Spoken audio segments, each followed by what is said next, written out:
team this evening. Just describe that innings firstly. You know, the atmosphere, playing in front of the band, and obviously scoring your maiden ODI century. That must be pretty special. Yeah, I think I'll start with the band. Like you said, they kind of provide the atmosphere. They were going the whole day. And they obviously the crowd kind of picks up when you on 49 and 98 there. It was quite a special feeling, people singing and screaming your name and stuff like that. Obviously I'm not really used to it, so it was quite cool. And to be fair, they supported us throughout the day, really, and I think it's a perfect place to come when you need to bounce back and you want to feel like you're at home, I reckon. Yeah, just take us through that bowling innings. We obviously held things together quite nicely. Talk about conditions firstly, and you know what it was that we tried to do to restrict the Indians to the score that we did. Yeah, I think Sai batted quite well. Nandre and Beezy were quite good with the new ball, and I think what was crucial was that we were able to strike in the middle. And I think when you have Kesh and Aiden as your spinners, you know you give yourself the best opportunity to squeeze. Even though there was a bit of a partnership in the middle, the run rate never went over 5. So we were able to keep them in our grass or whatever. So when we did strike, and it went bang bang, kind of went like that. So I think everything Aiden and the bowlers kind of did today worked out, and the plans that they came up with were really good. Give us your understanding of the role of an opening batsman, and then also the importance of today's opening partnership, which I believe was a record. Yeah, I think Reza and I complemented each other quite nicely. Obviously, he's a senior in the team and someone I look up to, so he was speaking to me quite a bit on the field just about plans and what the guys were doing or what he felt would be the best way to kind of counter that and keeping things simple. And I think when the ball's moving around like it was, it's important that one of us at least tries to stay in, and luckily we were both able to do that, just to make sure that we look after the guys coming in and making it easier for them. So like someone like Rassi can come in and play his game. So I'm glad we were able to do that. And we obviously move on to Paul now. You are from the Western Cape, Western Province, so you are kind of familiar with the Golden Park conditions. Could you tell us what kind of wicket you'll be expecting, and do you feel that there could be any changes to this team this season? I'm not too sure about the changes. That's above my pay grade, but I think the conditions we'll kind of see when we get there, and we'll pick the team accordingly. Luckily, we have a pretty experienced group and guys that are able to adapt. So whatever's thrown at us, I'm pretty sure our guys will be able to counter it. Great, thanks, Emil. We'll look to go online, starting with Nathan. There she goes. Thank you very much, Steve. Congratulations, Chef. Tony, can you just walk us through the celebration? I see you also celebrating a milestone like that down in Cape Town with the Western Province.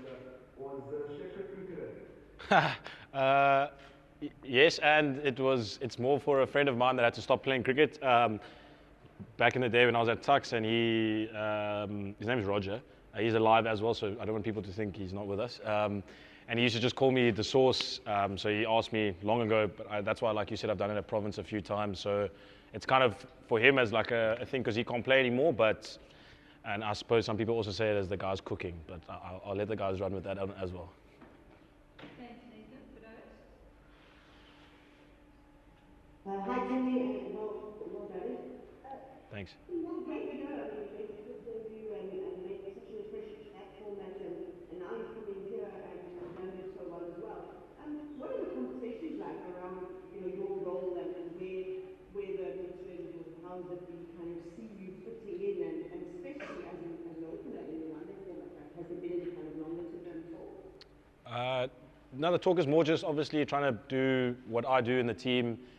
Coach and JP have encouraged me to be myself, and having the platform or base to do that, and as an opener, trusting my skill set. And then obviously Rob's gratefully, he's given me 2 opportunities against India, and then it's up to me just to kind of take it. I think there's no need to have too many conversations about the future, just kind of go with it, and then it's on me to take the opportunity.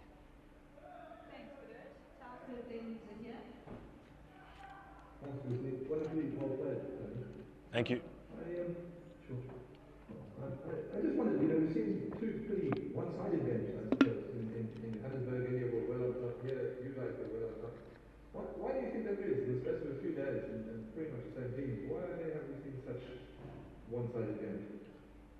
think firstly, we are a really good team. Obviously, I'm new in here, so I think good teams can have one or two bad performances. I think that's part of the game. But in saying that, our team is quite resilient. Even just watching from the outside, the conversations are always positive, and I think the guys were confident that we would be able to, get back in our stride. I can't give you a reason as to why there can be such polarizing performances from both teams. But I think it also shows you that the teams are both high quality teams as well. Thanks, Telford. Zakia, then Nathan, and then we'll take any last follow-up questions. Congratulations going on that concentrate. We've seen you guys really take a positive attitude, really taking the attack to the bowlers. Is that something that you've come here with because you saw you counter-attack the Wanderers and again today, even being a tough team, you still you're positive. Is that something that you very much want to bring to the national fold, playing that attacking brand?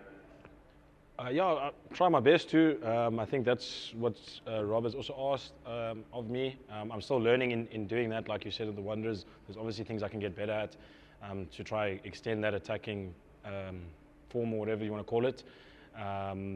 Yes, obviously I'd like to play that brand, but you've got to have the conditions and to suit it and be able to adapt, because on some days you won't be able to just whack it from ball one. So yeah, I'll always try my best to be positive. That's what's been asked of me, and that's our mantra as a team, to always try our best to find the positive option, as they call it in our batters chat. So today it worked for me, but I'm sure on another day it could be any one of our guys.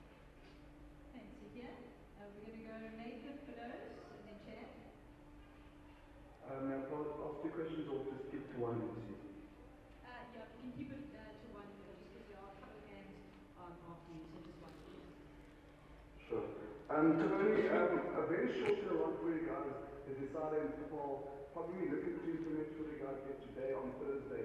And how much prep do you guys actually put in with such a short turnaround? I think with the short turnaround, there's not a whole lot. I think the guys that maybe haven't played today or played a couple of games before, whatever, will try to come to the ground early and that kind of stuff.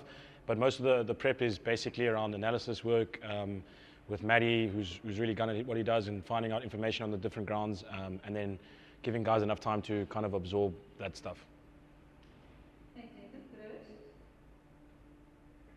Tony, can you just talk a little bit about the pacing of this innings? I mean, we saw what the Wanderers, the Indian seamers are already good, and their lines and legs can be quite challenging. How did you feel that you could pace yourself against them today in slightly different conditions?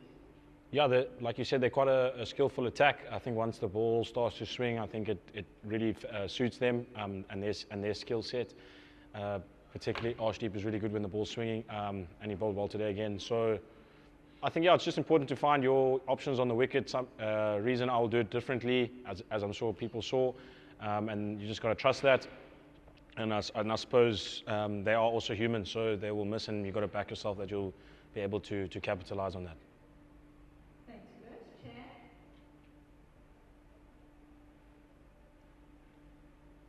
Hi Tony, congrats on the maiden time. Thanks. Take us through the feeling of getting that milestone. You would have played at St. George's with the province, but just wearing the Protea on your chest, how different does that feel, especially in front of a crowd like you played in front of today? Yeah, I think I luckily played at St. George's during that 2020 comp when all the games were here and the band was here and stuff, so there was a little bit of a vibe, the domestic 2020, and then obviously it is a little bit different, like you said, when you're playing for South Africa. They go the whole day and everyone's kind of behind you. It is a different feeling, taking your helmet off, having people sing your name, and you're looking towards the player's box or whatever you call it, and it's for South Africa. Those are maybe things you never thought you would do. So yeah, it's obviously special. I wasn't going to tear up when it was happening, so but I was very excited. There was a full flood of emotions. I thought it might not look good to cry, so I went the other way. So yeah, it was cool. Thanks. We're going to Telford, then look to wrap with Zakia. Tony, you said on the TV a couple of minutes ago that you're not sure whether your mother would watch it. And I just wanted to find out whether you've heard from her yet, and how are you going to tell her if you haven't heard from her yet?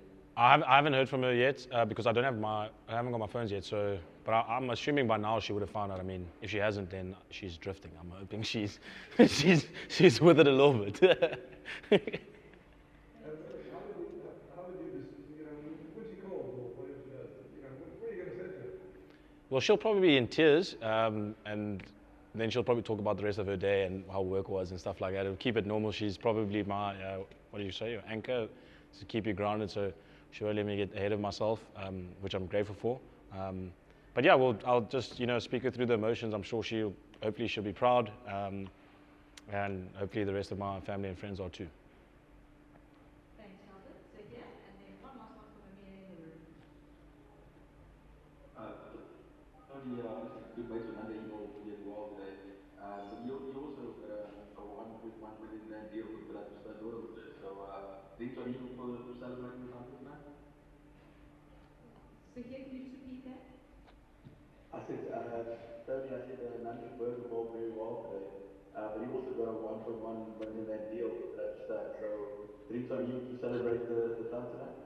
Definitely. Nandre, I didn't know that, but yes, he needs to use that money on the team because we helped him get there. So guys took the catches and stuff, so I hope he gives back to the guys. I'm also his roommate when we're on tour, so I'm expecting something from him because I've offered support. Thanks, Sweet. Thanks, Amir. Go ahead, Amir. Thank you.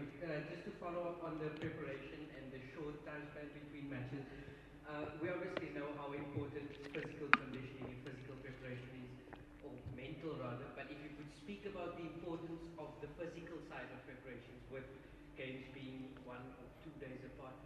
Yeah, I think obviously it's also, I imagine it's a bit tougher for the bowlers. Obviously they got to get through all their work, and that's where the guys like Sizwe and Rubes come in. Moodle, to kind of get the guys in the ice baths, all that kind of stuff, massages.